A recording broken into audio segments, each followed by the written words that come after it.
Welcome to Tony Martignetti Nonprofit Radio coverage of 18NTC, the Nonprofit Technology Conference in New Orleans.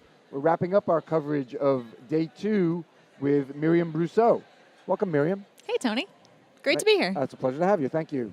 This interview with Miriam is sponsored by Network for Good, easy to use donor management and fundraising software for nonprofits.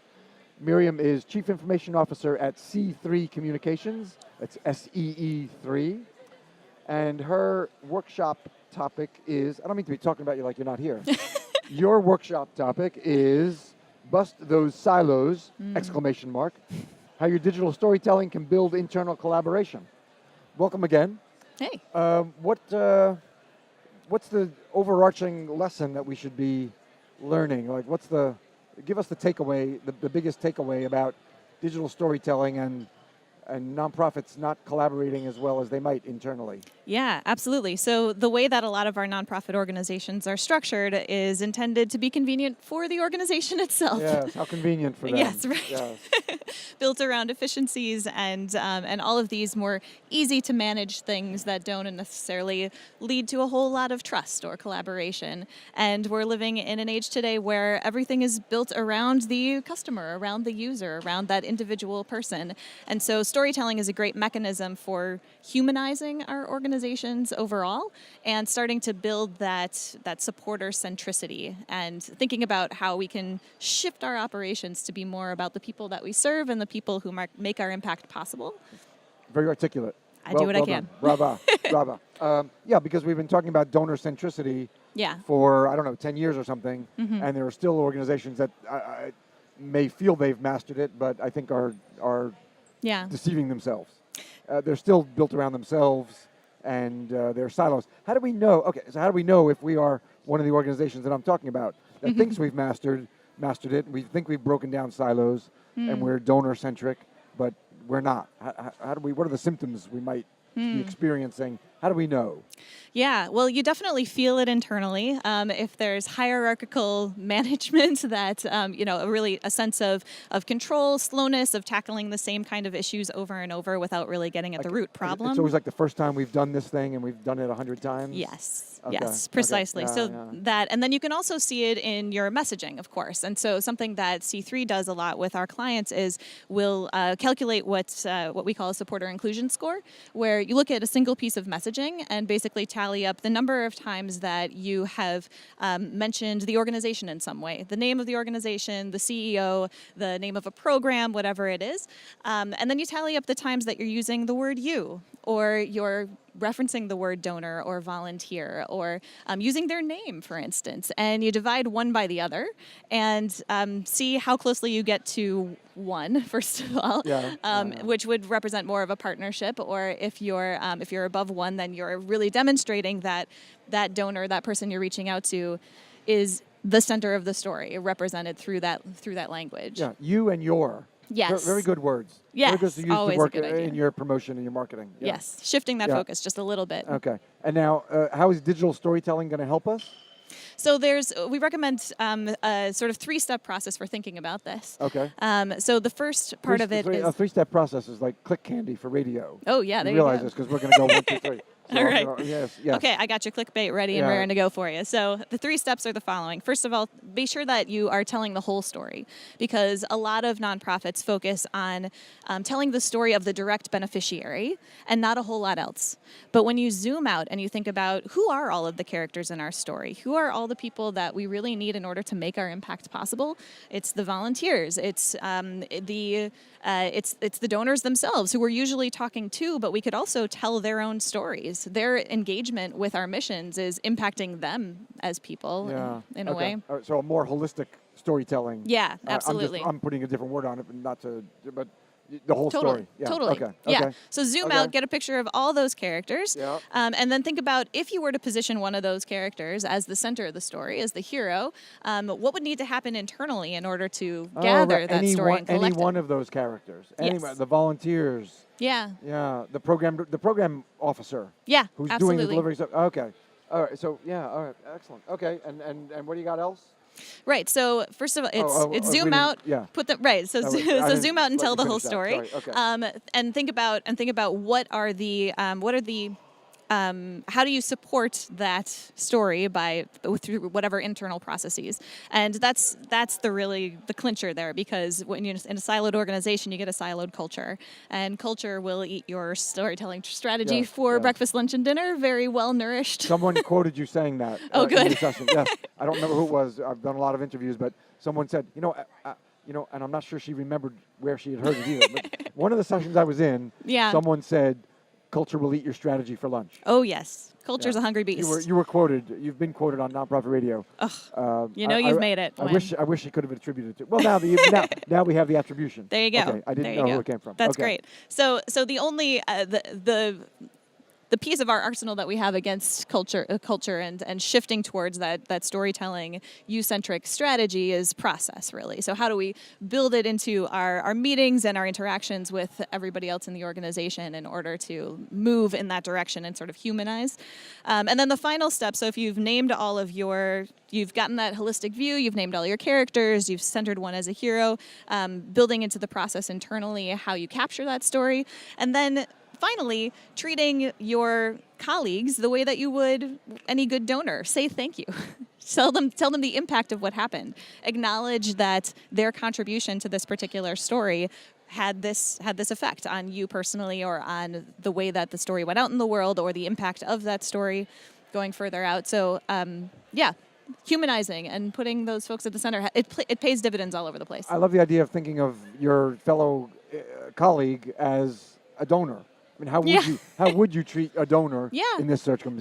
They're a character in that story. They're making a meaningful investment in the work that you're doing, and should be acknowledged for that. Okay. All right. So let's see how do we break this down to we tell the whole story. So we got to get out of this mindset that it's all just about the person who's enjoying the outcome or the impact, right? Yeah. Right. How do we do this in storytelling? We want to do storytelling in like 3 minutes. I'm thinking of a video. Am I being too narrow? First of all, you'd say digital storytelling. Yeah. Do you mean beyond video? Oh, for sure.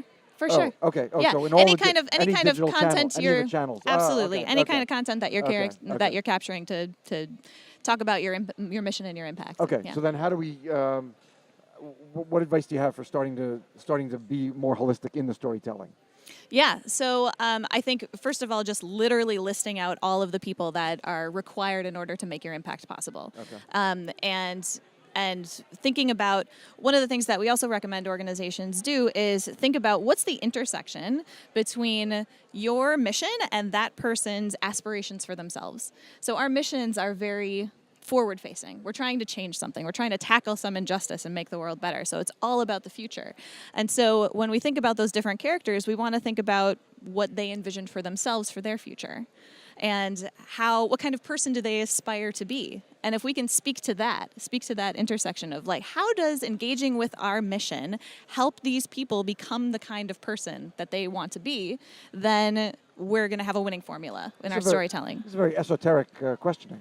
Yeah, so let me bring it down to earth with an example. It's not bad. Yeah, so it's very aspirational. It can be but I think it actually makes things a lot easier on us, because it's not about developing necessarily a whole user persona and getting at demographics and like, I don't care if they shop at Target or if they listen to Spotify. I care about who they want to be. So, for instance, we've done a lot of work with the Make-A-Wish Foundation, and some of the characters are in their story are not just the wish kid who's the beneficiary of their work, but for instance, the social worker who is referring that child for a wish. What kind of person does he or she want to be? Well, they got into this business in order to serve children and make their lives better and be able to provide in a way that that the families might not be able to if the kid's going through a tough time. And so in what ways does engaging with Make-A-Wish help them reach that aspirational goal?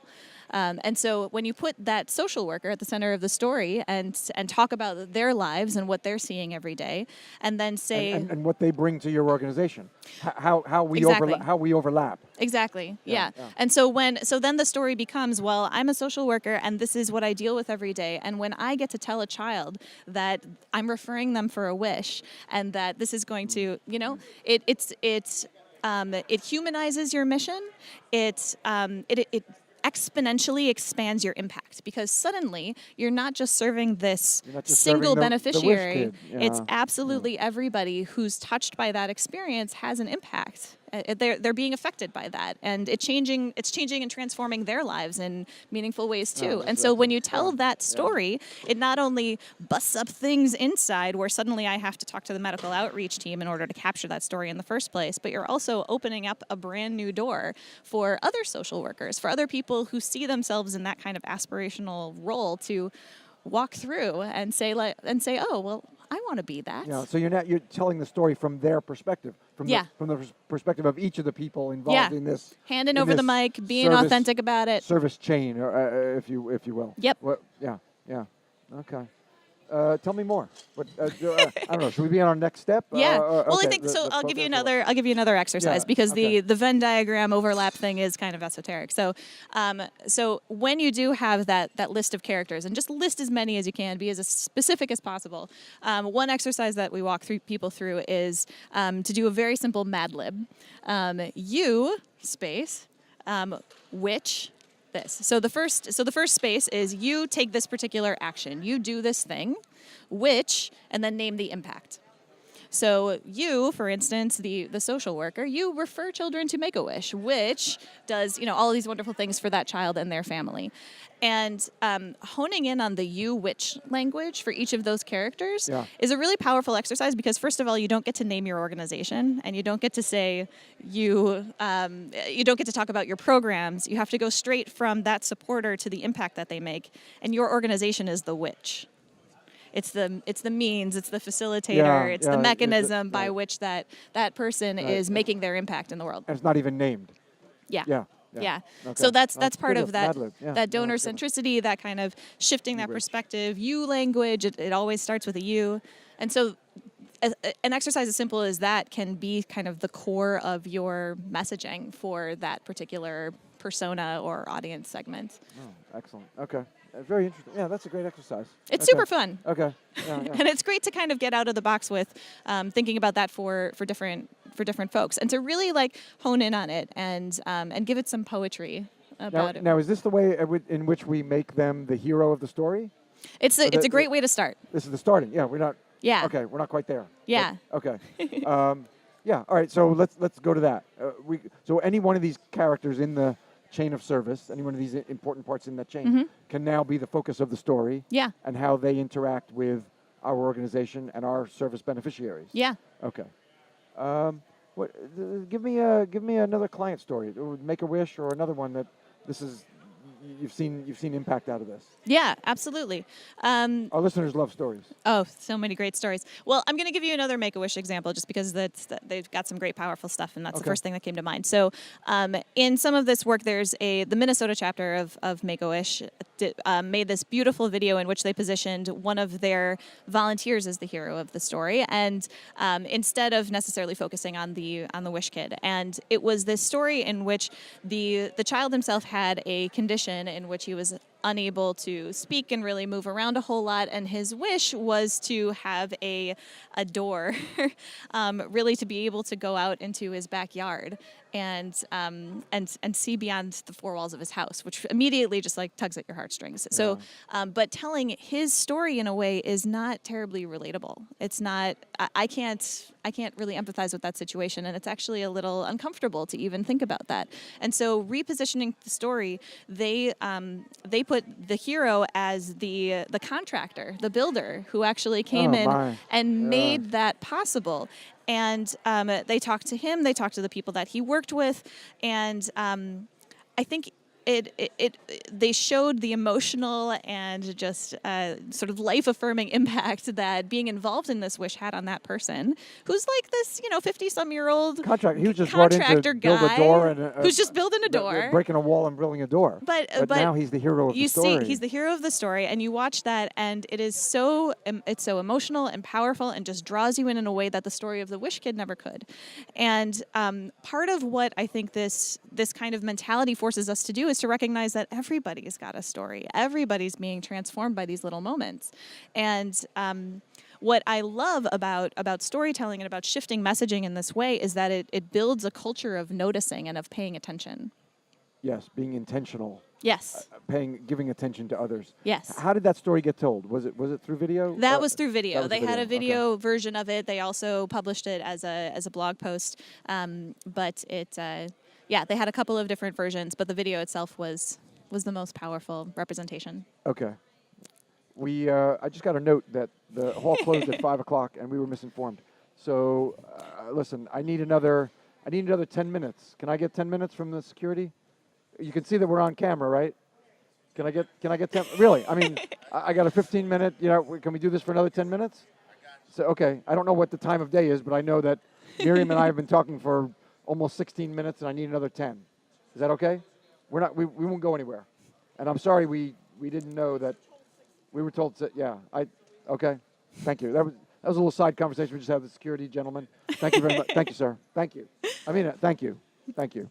For not cutting us off. See, it's all good. This is live. Well, it's See? not live, but it's live recorded. In every story, you have to have that challenge that has to be overcome. We have overcome. This is us on the other now side. Now we're on the downside. Exactly right. Okay. All right, so that was a video story. The contract, I love that. It's just the guy who just came to break a door and build a door. Yeah. Let's keep going. This idea of treating your colleagues the way you would treat a donor. That you said more, but that part resonated with me. Can we flesh that out a little more? Sure. Oh, we just lost a light. Are we okay, Garrett? We're losing a light. The hall is closing. Okay, it'll come back. Garrett says it'll come back on. Okay, there we go. Okay, Woo! All right. The nonprofit radio perseveres. I don't care what happens. Yeah. So I think we're going nowhere. We're going nowhere. Nobody's going to take us Yes. down. I mean, I think that part of, especially when you're working in a siloed organization, it's very easy to get caught up in what's wrong and focus on the tough stuff and want to fix all the problems. And anybody who gets involved in nonprofit work is a fixer, right? That's our inclination. We want to make things change. better. Yeah. And I think sometimes that we end up losing sight of what's actually working. And it's been shown in all kinds of organizational studies and with regards to the way that we change ourselves. The whole positive psychology movement, for instance, is built on this premise that if you start with what's working, you can actually demonstrate more progress more quickly and put together these sort of lasting change efforts. And part of starting with what's working is acknowledging the good stuff and saying thank you and being appreciative. And it just changes, it uplifts the whole culture. Yeah. Is there a client story that you can share where you saw this make a difference in an organization? Yeah, I mean, I think so. It goes hand in hand a little bit with building that storytelling piece into the process as well. These three elements of kind of knowing all your characters, building in the process to gather those stories, and then reporting back on the impact and saying thank you. So we had a little while back, we did a strategy engagement with Hillel International. They have they offer one of many versions of a trip for young Jews to go visit Israel and build that connection with the country and their people. And they were having a hard time differentiating themselels from the other trip providers, and sort of saw it as a marketing challenge. And what we've learned at C3 is that most marketing challenges are actually internal alignment challenges. That can be that, like, with a few little internal tweaks, you can actually do a lot better. And so part of what we built into that strategy, into their process, was first of all regular story gathering moments between them in the United States and the trip providers in Israel, so that they were getting those stories of these transformative moments that were happening for both the kids on the trips themselves and for the trip leaders, and all of these different perspectives, right, of all these different characters in the story. And as part of that, there's also an element of just reporting back on, this is how we use that story, and this is the reach that it had, and, like, thank you, keep it up. And so what happened after we worked with Hillel International on that is made a few internal alignment shifts, got them to kind of rejigger their messaging so it felt a little less stock photo-y and a little less advertising, and more story-oriented, and they increased their recruitment for the trip by 40% in a year. Yeah, outstanding. All right, Yeah. what are some of the questions you got in the workshop? Yeah, a lot about pushback from leadership. I'm interested in I'm interested in the feedback you got from nonprofits. Yeah. Yeah. I mean, yeah. In the audience. Yeah, I mean, we got some great little anecdotes of just like those tiny little shifts that people can start making in order to start building this more aligned human centric culture. Yeah. And some of them are technological fixes. There are great organizations out there that are using Slack channels to capture stories and to share back the impact of the work that they're doing and the importance of everybody kind of being on the same page around storytelling and digital communications and all of that, which is woven so deeply through all aspects of our organization that it actually becomes this really great vehicle for tying everybody together. You said there was some leadership pushback? Yeah. So some of the big questions were just like, well, what if leadership doesn't buy in? What do we do if I ask to sit in, if I'm the marketing person and I ask to sit in on the development meeting and I'm ruffling somebody's feathers because I'm on their turf, then what do I do about that? And our advice was really, well, first of all, don't make it about busting silos. That's not an end in itself. There's some other bigger mission and story to be told here. And secondly, start from that point of strength. Start by asking their advice. Going there and kind of making it their idea if you can, but going in with a sort of a listening, learning posture, as opposed to I'm going to do this thing and knock down these walls. And so it's a little bit more of that appreciative stance, and starting again from the assumption that everybody has something to offer, everybody has a story to tell. Start with what you have. Exactly. Okay. Start from strength and build from positive. there. Yeah. Totally. Okay. We still have another couple minutes left. It got very quiet. You notice there's no. Yeah. The din of the exhibit floor has been eliminated. Not just quieter. It's quiet. Indeed. What else can we say about this? We have a couple more minutes. What more did you share in your session? Yeah, I mean, we shared so there was the Bust the Silos session. We also did Michael Hoffman, founder of C3. Of C3 Communications. And been on the show before. Yeah, exactly. So he and I also led a session that we entitled Digital Minimalism. Which is a related kind of emerging idea that we've been playing with, which is really about this idea that the minimalism movement has sort of taken hold. It's gotten a foothold in the culture. People are excited about the idea of cleaning their closets and focusing in on the stuff that really matters. And what does it look like applied to digital specifically for nonprofits? And so what we talked about there was that you may associate minimalism with this idea of less stuff, and that's important. That's definitely part of it. But really, the focus of the minimalist philosophy is that the stuff that you do have should be meaningful and should be a connection to something, to joy and to purpose and all of this kind of stuff, rather than and getting in the way. To mission.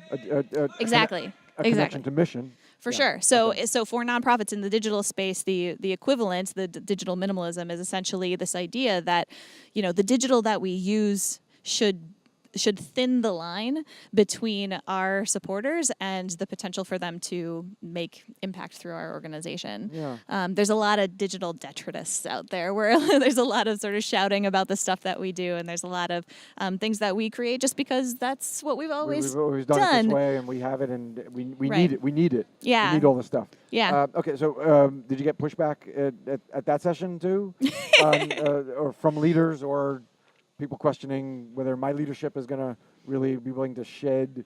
I mean, it could be talking about shedding. I mean, big parts of our communications. It's challenging. Some of our channels. Oh, for sure, If they're not serving us, serving our greater need, or serving our mission. Yeah, it forces you to check a lot of assumptions, and I think there's plenty. I mean, absolutely.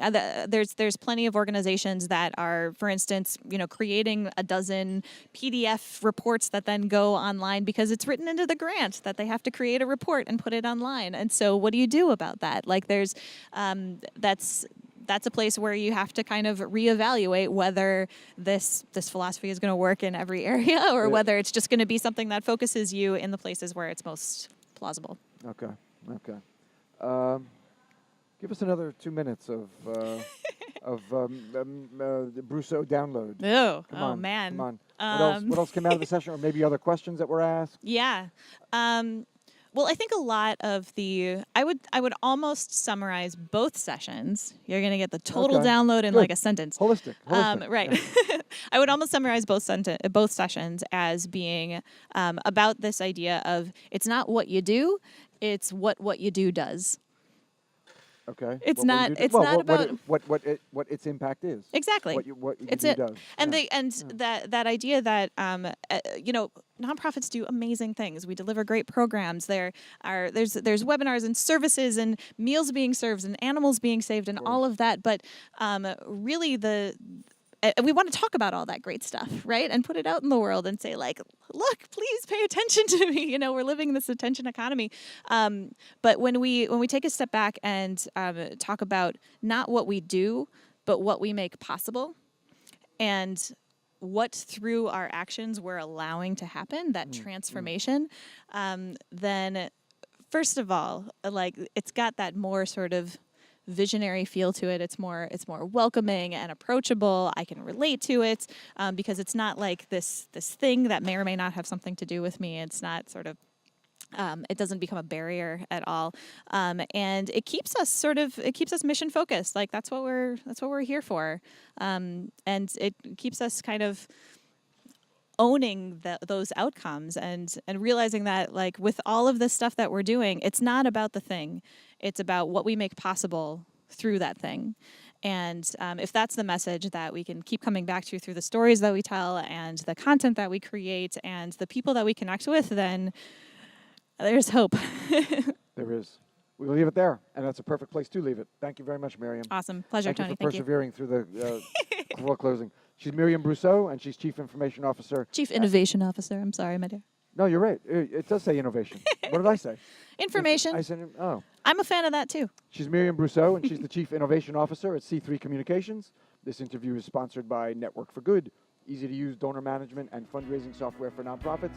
And you are with Tony Martignetti Nonprofit Radio coverage of 18 NTC. Thanks so much.